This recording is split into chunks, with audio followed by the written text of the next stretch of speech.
Prem Review presenting Pearl Hairiba Mubisina Horokpada Mary Corbin Piamana Maki Yana Pikliba Pokta Ngariba Matsa Sibu Orphan Home Amada Pudu Lalami Mahang Orphan Home Asida Joromatung Asida Mahaki Masanu Pagi Mangak Samasida Mahaki Mangta Sirbilik Asisivirami Madugis Matata Che Machet Amada Peter Haina Taduna Agang Asigi Puri Asigman Hapsalami Amuksu Merina Masanu Pasda Sumna Harami Peter Nang Boyna Yamnungsi Haramduna Maki Mama Sidi Muhammad Stig Sakirami Senasi Chance Torogamuk Nasidagina Sai Tarani Togi Matungi Sinamu Ulay Ulakliba Muhammad Sisu Merina Tamlamba Orphan Home Asibuni Orphan Home Nalariba Muhammad Sisu London Gi Muhammad Madani Adubu Hairibu Matam Masidi World War II Tawbagi Lan Kana Tauringi Matam Amani Matam Masidamu Peter Gi Marup Nip Kaubanupa Masasna Peter Rasum Harami Akoji Yamna Tengle Breakfast Sabing Matam Tengle Haiduna Breakfast Sabum Masida Lako Matam Masidamu Peterna Breakfast Pibu Nupista Asum Harami Nangna Piriba Sinataba Bread Tikarai Lekar Harami Adudagi Nupi Sinamu Peter the Sum Haraglami Akoin Piriba Sijamna Faravani Nakoini Muhammad Stig Yamna Tuna Chakro Harami Masig Matungda Peter Ramadin Dipna Makoni Punu Lalibas Chadu Lerami Hairiba Numit Asing Numidanga Stam Peter Ramadin Dipna Tabakarabu Todun Leding Matam Masida Orphan Home Sig Warden Sina Peter Racing Karabu Hajandura Asum Haraglami Nangna Yamna Tuna Yuma Sigmata Kakatuna Patabasing a Sibu Santolu Harami Adu Petanadi Orphan Home Buseneriba Warden Asum Harami Aina Zuma Sigmata Kakatuna Santopangam Lo Harami Madudagi Warden Upis in Yamna Sauduna Peter Danganduna Sumna Harami Nangna Yamatuna Yuma Sigmata Kakatuna Pataba Santolu Haiduna Warden Upisina Yuma Sigmanunga Changakomata Masida Warden Upisina Maki Puritagi Bread Amoblo Tokuna Chadun Chankirami Masina Maram Mobinu Nipna Peter the Sumna Harami Ngasai Quina breakfast of Maduda Bread Piu Habda Late Haragli Badudi I quick Warden Asina Loina Losanu Late Harami Amuksu Makoini Asumna Hanarami Nasinu Midangasi I quick Warden Card Satuna Mahana Karikari Losamuno Jenglusi Harami High Rivenumit a signal Midangastamu Lan Kana Taropana Maram Webna Muhammad Silaiba Angang Sing a Sibu Nakoi Hing never get among Atopa Kamra Satluhaidana Putolami Nakal Namaram Danamu Peteramadin Dipna Warden Ladiba Cars Changlatuna Warden Karikaribu Losamuno High Janglami High Ribamata Mastadi Peteramadin Nipna Warden Kasida Sana Takna Vadanatana Pashaka Amasu Panglami Masina Maram Webna Peteramadin Nipna Sab Danatana Pashaka Amasu Huralami Nakalamuram Danamu Warden Sina Angang Singasi Masing Tirakmata Masida Peter Sijarom De Aduga Warden Kasida Namu Nipna Kamu Hangtopada Kasida Chia Mamma Lerami Masina Maram Webnu Nipna Peter the Sum Harami Peter Muhammad Jamna Tuna Lau Ekoigi Pile Singadu Muhammad Loina Lady Harami Madudagi Peter Amdi Nipna Muhammad Leriva File Singasi Asum Tirakumata Masidi Nipna Peter the Sum Haraglami Peter Aina Fangli File Si Nangini File Si Amukta Jing Harami Adudagi Peterna File Sub Hangtokuna Yangumata Mastadi File Sigmanung Jauribasi Peter na Pickling Matamda Peter Gimamana Mamuna Haplumba Chiti Siwarami Adugis Matatang Peterna Nip the Sum Harami Nip Chiti Sibu Nangna Mukta Paro Harami Adudagi Nipna Chiti Parakomata Masida Chiti Sida Sum Irami Aigi Nunsira Bechanupa Peter Nanga Iga Huji Kainare Adubu Equini no Masoidana Atopa Sansamna Tanagani Harami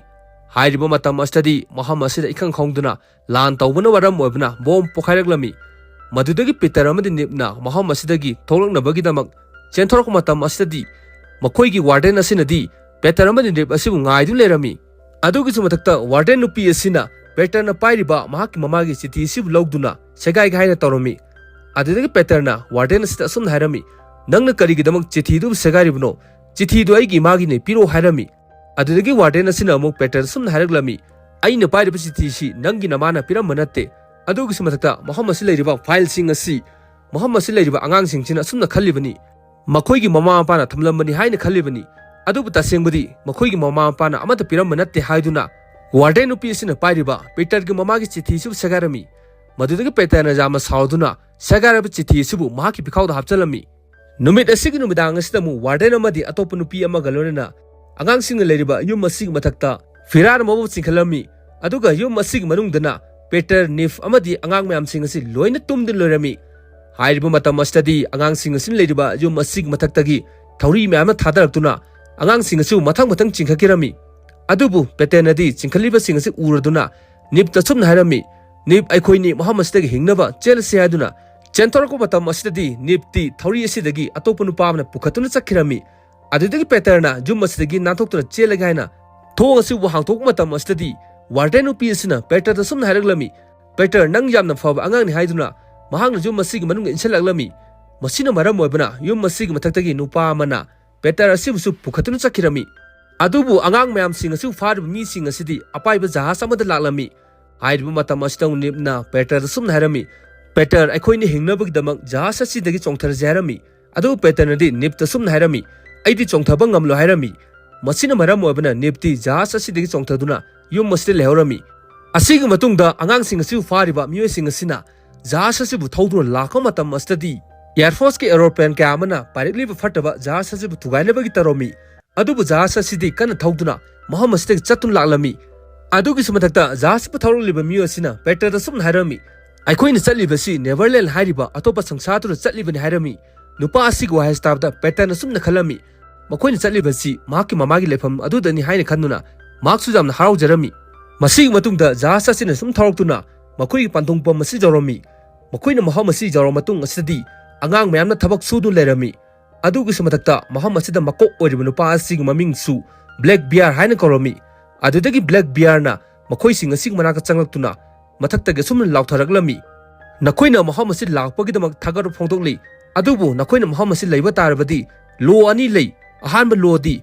Nakoina Muhammad Sida, a Papa Tabak Tobatarabadi, Price Camna Fangani. Aduga, Fataba Tabak Tobataragana, Nakobi Muhammad Sida Hatokan Harami. A Sigmatung the Blackbeard City, Maki Kas the Chankirami. Blackbeard Sankramatunda, Muhammad Siladiba musing a sinna, Tabak Subasi Horaglami. Aduki Samata Peter Su, Muhammad said Tabak Subazaromi.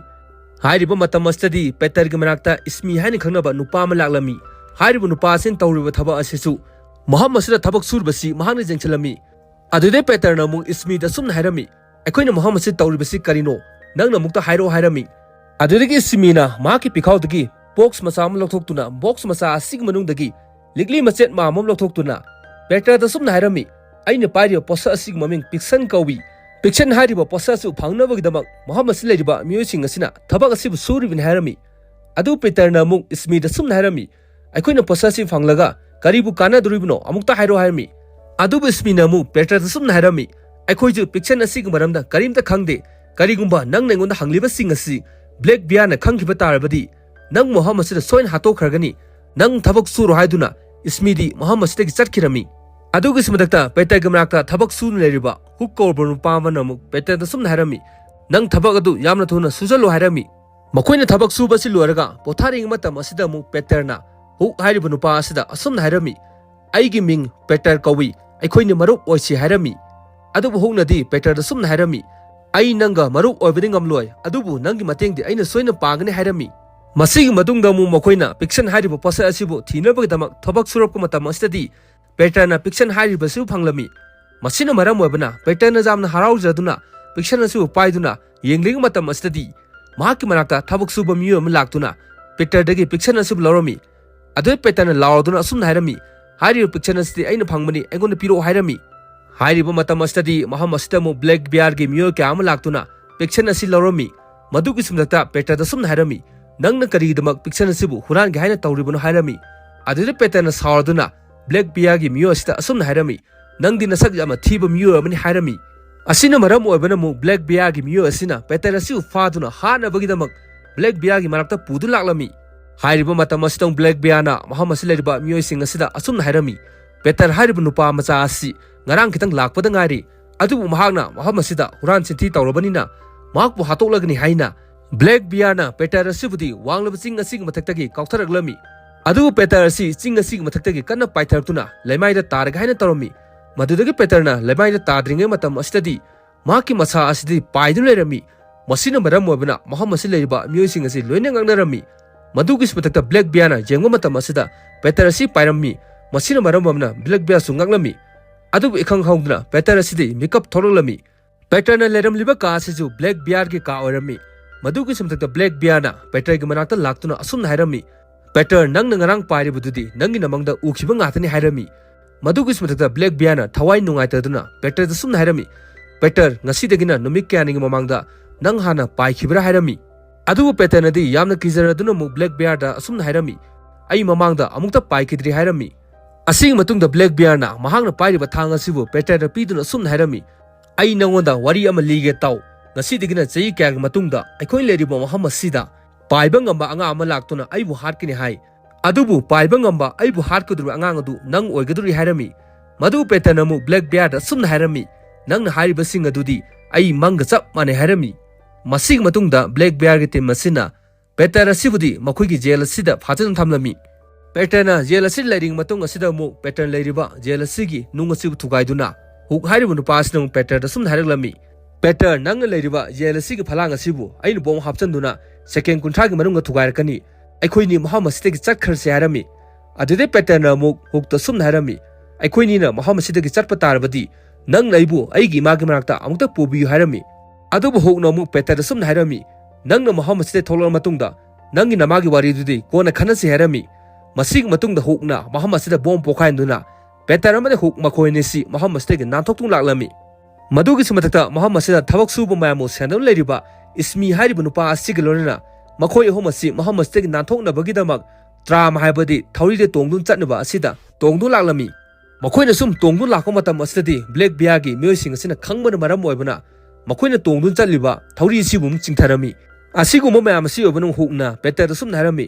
Peter nangdi paiba ngambanina makhoi na tawriba sidagi aikoi nibu amukta kallo harami adudagi Peter na mung spina pairiba thang asibu logduna makhoi na tongliba sig mathakta kakhatuna thauri asibu kakthake haina tawmu matam asidi thauri asida yot obanina kakpa ngalamde matam astung Peter na thauri asig manakta pin machaw urami masina maram obana Peter na pin asibu lathokku matam asidi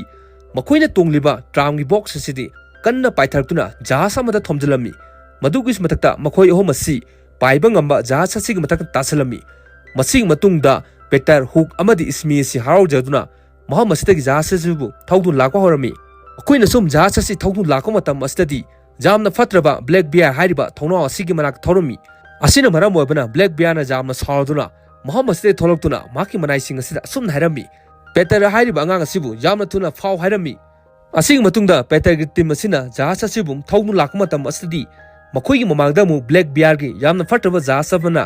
Peter gi jahasa sida top kama kaplami masina maram obana makhoi gi jahasa sibu kana leithoktuna Blackbeard na leriba boundary sibu lanthoktu laklami matam asang hukna Peter da sum harami aikoi na hojik samudra sibu lanthoktu na aikoi lefam adu chalasi harami adu Peter no mu hukta sum harami aina Muhammad sibu thadoktu chapangam loi Neverland hariba Muhammad sida aigi mabu hana thiru si harami hariba matam asadi makhoi gi jahasa si top aduna kablakpuna maram obana jahasa si gi phi sibu loina paithokiduna makhoi gi jahasa sidi jungle sida longchalami sig matungda teklaba jahasa sig manungda Peter na changduna yengma matam asadi map ama lerami hariba map asiu phakduktuna yengma matam asadi Muhammad sida tribe makhala ma lei haibasi makhoina khanglami aduba tanja sidam hukna makhoi sing sida asumna hairami aikoina Muhammad sid lairiba si Blackbeard gi fataba myoy sing laktuna soina fargani hairami adu Peter nadi huk amadi ismida asumna hairami ai adu da khangde aigi mabu phangnaba thidaba jade haiduna map asiu faiduna Peter na laklami masiguma mayam asi obana huk amadi ismizu Peter gi matung inadu laklami numit asigin midang asida mu Peter huk makhoi sing asina mai tiktun lairing matam asida Muhammad sida sa khongmoi makholama tarami tina maram obana mu hukna Peter amadi ismida asumna hairami nakhoi ni na langlibadu amukta langkhinu hairami riba matam asadi makhoi sing asigi marakta Neverland hariba ching asida leiba saru sarang ngata oiba uche kyama laktuna makhoi sing asibu hatna bagidamak tanaraglami adubu jungle asi leiba ili kauba nupi amana uchek sing asibu hatoktuna makhoi sing asibu kanbirami masina maram oibana mu Peter na asumna khalami aikhoidi Muhammad si leiriba miyoi sing asina kanbire harami adubu Peter na khaliba sig onetanabada Muhammad si leiriba miyoi sing asina Peter gi kangu asibudi faduna makhoi ke masida pudur chakhirami adudai hukna mu lili hariba nupi sida sumna harami nakhoina aikhoibu Muhammad sida kari gi faribunu harami maduri lili na mu hukta sumna harami nakhoi si yamna fatraba Blackbeard hariba tim madugi miyoini masina maram oibana Muhammad sida nang aikoi gi miyoi sing asiga fighting tawgadabani karigumba nakhoina Muhammad sida mai pakpa tarabadi noibu Muhammad sida thadokani aduga maithiba tarabadi hatokani harami masing matungda Muhammad sida leiriba nupa asina huk asibudi adugi matik phurami hariba matam asida Peter na huk phuriba si ubada thawai jamna nungai taraduna Hugh asibu kalagaina lakko matam astadi Hugh puri bunu pasina mu Peter asibudi Muhammad silaiba ningthaw asig manaka langsan kirami adudagi ningthaw asina mu Peter asibu nekhare gaina tawu matam astadi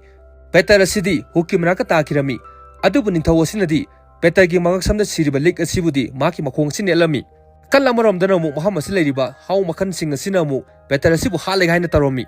aiba matam astadi ningthaw asina Peter asig lik asu ubada asum laurlami makhoi sing asibu loina thadu aikoina sai kya gi mamangdagi paiba ngamba anga ma thiribadu hawjikti phangle hairami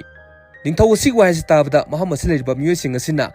Peter asida loina khoiramlami asig matungda Muhammad sida kakthatum leiba u amagi mathakta Lily haribu nupi asina Peter da wari kya bulerami jengu ngasi degina chai kya gi mamangda Blackbeard hariba jamna fatraba nupa asina Mary kauruba heloi nupi ema nungsinarami adubu Blackbeard se fattabana maram oibana Mary haribu nupi asidi taibong miyobaga nungsinaki asig matungda Mary hariba hero nupi aduna poglamba ngang adu atai kanamta nate nangni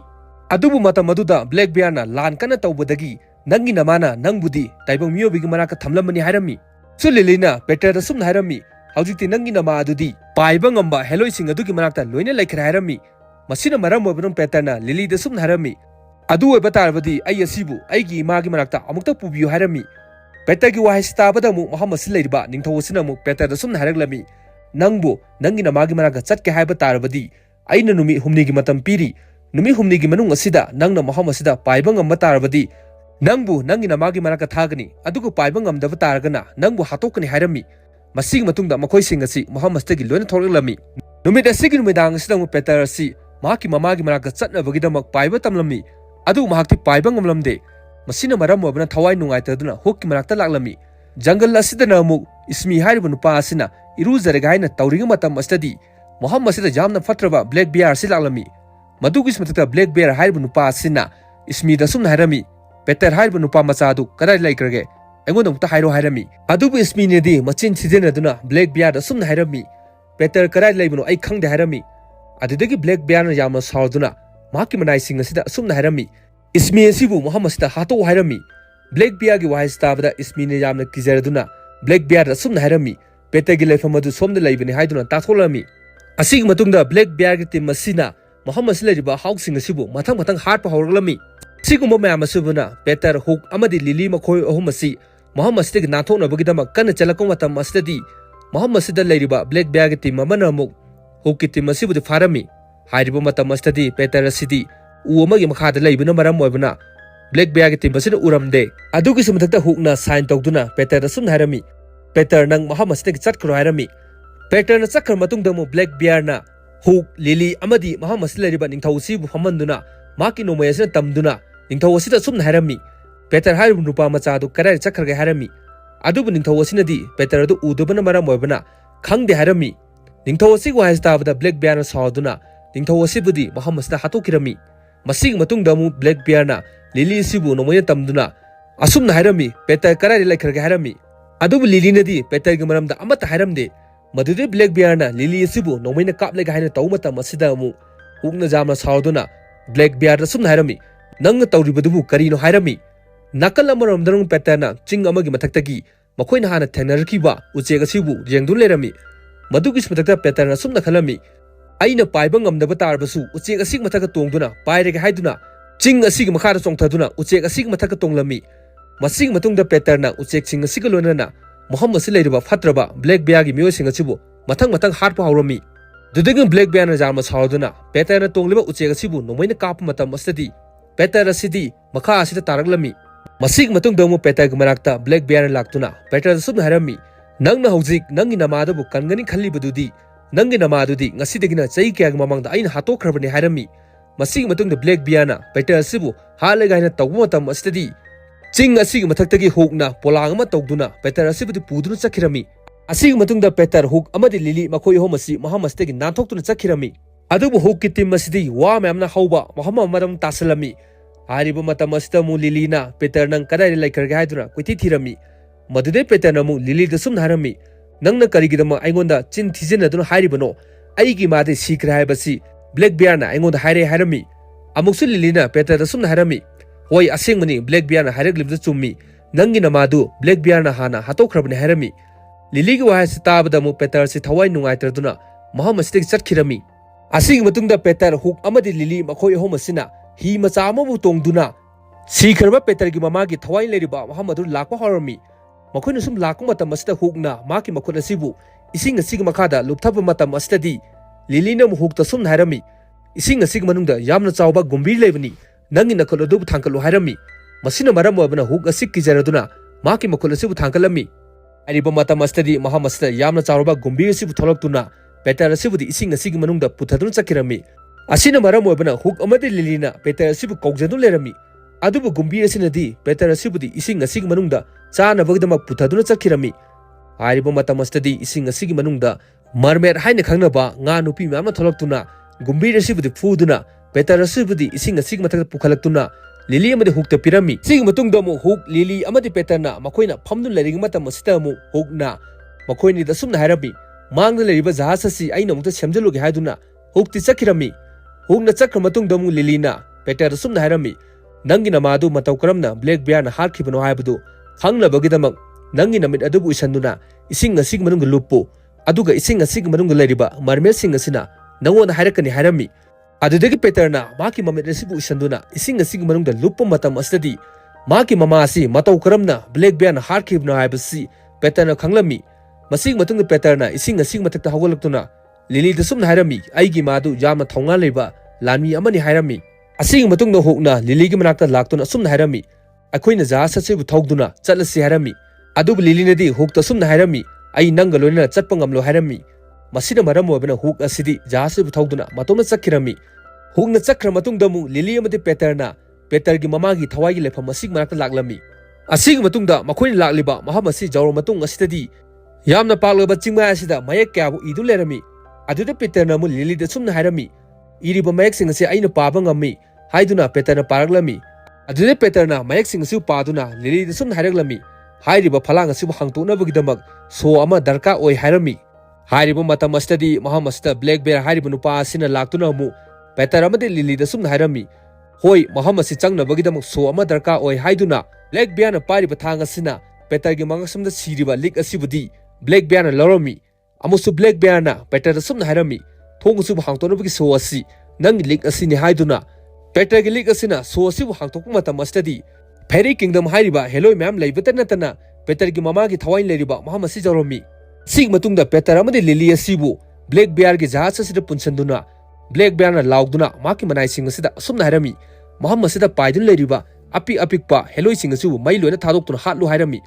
adudagi Blackbeard gi tim asina mai ma'am na kaptuna matang hatpa horoglami hairiba matam asitadi Peter gi manakta yamna piklaba heloi macha ama laktuna Peter sumna hairami aigi ming asi tingle ben kawi hairami adudagi Peter na muk Lily da sumna hairami ai asi maham asi leriba heloi sing asi ga wari sanaba ngammi hairami adugi simadakta Peter na mahaki manakta lagliba tingle ben hairiba heloi macha asita sumna hairami nakhoi sing asi maham asitagi yamna thuna chakro chattaba tarbadi Blackbeard na loina hatoklagani hairami asina maram wabna tingle ben hairiba heloi macha asidi maham asitagi chatkirami hairiba matam asitadi Hugh na thogduna chakiba jahas asi mu thogduna Lily amadi Peter gi manakta laklami masina maram wabna Lily amadi Peter si yamna haraujarami adudagi Blackbeard gi tim masina yamna sawarduna Hugh na thorliba jahas asi thomjalami asina maram wabna Hugh ki jahas asi kairduna maham asi leriba aising asi da tasalami adugi simata Hugh asi jahas asi janu lerami asigi matungda Hugh asi yamna luraba makha asi tasangirami hairiba matam asitadi Peter asi thawai yamna nungaitraduna Hugh asibu kannabagidamak masa matomda Hugh ki manaka tasangirami nakal amromdana mo Blackbeard gi jahas asida Blackbeard na Lily haribu nupi isibu hanabagidamak tawromi adubu matam asitadi Peter si paiba ngamladuna Hugh asibu kandun laklami Peter na Hugh asibu kandun lakpa uba matam asitadi maham asi leriba Blackbeard gi tim asi yamna ngaklami adude Peter na Hugh asibu aisamagi mathaka thamlamduna Blackbeard asibu hanabagidamak kanna paidun lakpa matam asitadi maham asi leriba apik apikpa heloi ma'am sing asina mu Peter gi mathaka tongduna kanna paidun laklami amusu Peter na heloi sing asida sumna hairami aikhoi punsenaduna maham asi lakliba Blackbeard asibu hasya duna Peter na mahaki sakti sibu sinaduna heloi sing asibu pahenduna Blackbeard gi mio sing asibu mathang hatlami hairiba matam asida Blackbeard na mu Lily asibu hatlega haiduna thangamana ligi ngaksam asida thamma matam asidadi Peter na mahaki masara jawriba heloi sing asida sumna hairami Blackbeard asibu hatlusu hairami masina maram wabna heloi macha sing asina Blackbeard na tongliba jahas asibudi makha thadaduna Blackbeard asibu hatokirami Blackbeard sikra matungda Peterna Lily asibu hukki manakta punu laklami hariba matam astadi makhoi ahum asigi manakta sikraba Petergi mamagi thawai si laklami masina maram oibana Peterna thawai jamna nungaitraduna maki mamada sumna hairami ima aina nangbu yamna nungsi hairami adugi simnakta Petergi mamana Peter sumna hairaglami matam punamakta aina nangbu kondun lei aina nangbu thadokla hairami amuksu Petergi mama Merina Peter sumna hairaglami Pithibida lehoriba nangi marup sing adubu Muhammad sida pudu lau aduga aikhoigi punna Muhammad sida nungaini leisi hairami masig matungda Peterna mahaki marup Nick manaka laklami madugi smatakta Nipna Peter sibu ubada yamna haraujaduna Peter sumna hairami matam punamakta aina nangbu ningjadun leiribani hairami asig matungda Muhammad sida leiriba angangsing asibu Fairy Kingdom hairiba Muhammad sida chatnabagidamak jahas asidagi thauri kyabu thadaраktuna angangsing asi mathakta pukhanabagi tarami Asigumba mayam asi obanu Nipna Peter sumna hairami Peter nangi thauridi kadai lekharge hairami asina maram obana Peter asi Nick ki mamangda paikhalaglammi adun Nipna mu Peter sumna hairami nangna pairibasi matau karamna ngamlibanu hairami adude Peter namu Nipta sumna hairami wari sing asi ai nangonda kona liga haiduna Muhammad se leiriba angang mayam sing asi Peter gi jahas asi tonglami adugi simtakta hukna Muhammad se tongliba angang sing asida asumna hairami hayeng ayu pung 3 tabada aikoina Fairy Kingdom hairiba Muhammad da soni jawragani hairami masig matungda makoina puragliba jahas asibu nongthakta paikhatuna chakhirami sena siulaga movie sigi aroba orami mayamna movie asibu nungai biraba tarabadi channel asibu chungchoi sodana subscribe tawbiramu